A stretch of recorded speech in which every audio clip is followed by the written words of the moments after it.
Frohe Weihnachten Ihnen allen. Ich hoffe, Sie finden an den Feiertagen ein bisschen mehr von dem, wovon es sonst im Jahr zu wenig gibt. Zeit. Zeit zum Durchatmen, zum Lesen vielleicht, zum Entspannen oder einfach mal zum Ausschlafen. Zeit auch zum Nachdenken über das, was wichtig war in diesem Jahr, was wichtig wird im kommenden. Und auch das gehört zu Weihnachten. Endlich Zeit zum Reden. Mit unseren Liebsten daheim natürlich, aber gerade auch mit denen, die wir im Trubel des Jahres vernachlässigt haben. Zeit für ein Telefonat mit der alten Schulfreundin, für einen Kaffee mit den Nachbarn. Bei vielen von uns kommt zum Weihnachtsessen die Familie, vielleicht auch wieder die ganz bestimmten Verwandten, bei denen man schon vorher weiß, dass wir uns über Politik in die Haare kriegen. Ja, es wird nicht nur gesungen an Weihnachten, sondern manchmal auch gestritten. Ich finde, wie gut, dass wir diskutieren, wie gut, dass wir miteinander reden. Wenn ich mir für unser Land eins wünschen darf, dann mehr davon. Ich habe den Eindruck, wir Deutsche sprechen immer seltener miteinander und noch seltener hören wir einander zu.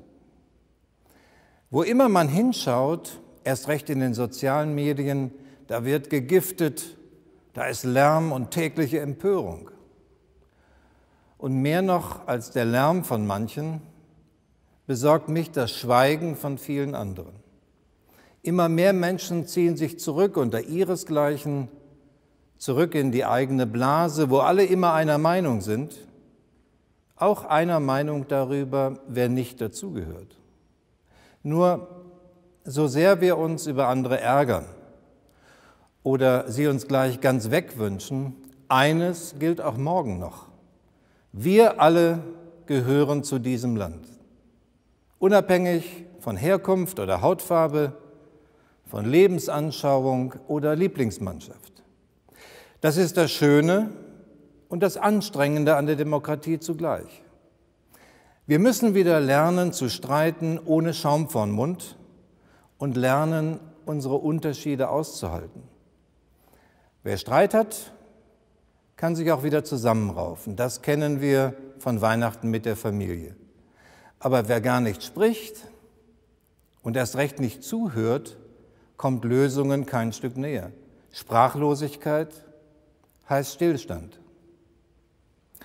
Liebe Mitbürgerinnen und Mitbürger, wir haben es, Sie haben es in der Hand. Sprechen Sie mit Menschen, die nicht Ihrer Meinung sind.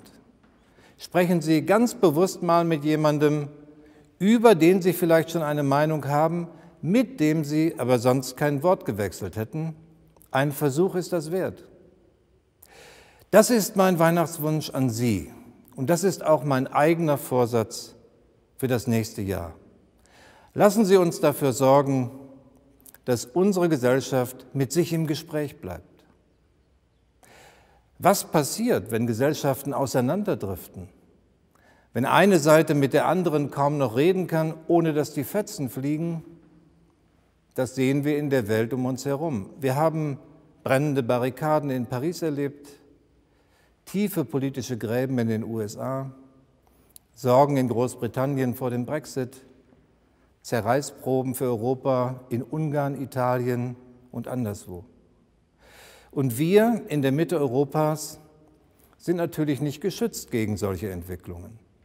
Auch bei uns im Land gibt es Ungewissheit, gibt es Ängste, gibt es Wut. Und vielleicht ist all das auch ein Thema bei Ihnen heute Abend zu Hause. Umso deutlicher will ich Ihnen sagen, was ich als Bundespräsident jeden Tag erfahre. Unsere Demokratie ist stark. Millionen Menschen sorgen dafür. Sie sorgen dafür. Viele von Ihnen engagieren sich in der Nachbarschaft, in Vereinen oder im Stadtrat, im Haupt- oder Ehrenamt. Auch jetzt gerade übrigens in Krankenhäusern oder Polizeiwachen bei der Feuerwehr oder im Altenheim, im In- und im Ausland. Allen, die heute Abend ihren Dienst leisten, danke ich ganz besonders herzlich. Sie machen uns stark. Unsere Demokratie ist immer so stark, wie wir sie machen. Sie baut darauf, dass wir unsere Meinung sagen, für unsere Interessen streiten, und sie setzt uns der ständigen Gefahr aus, dass auch mal der andere Recht haben könnte. Am Ende einen Kompromiss zu finden, das ist keine Schwäche, sondern das zeichnet uns aus. Die Fähigkeit zum Kompromiss ist die Stärke der Demokratie. Also trauen wir uns doch und vertrauen wir diesem Land. Es ist unser Land, es ist unsere Demokratie. Ich bin zuversichtlich für das, was kommt im nächsten Jahr, und Zuversicht wünsche ich auch Ihnen ganz persönlich. Gesegnete Weihnachten.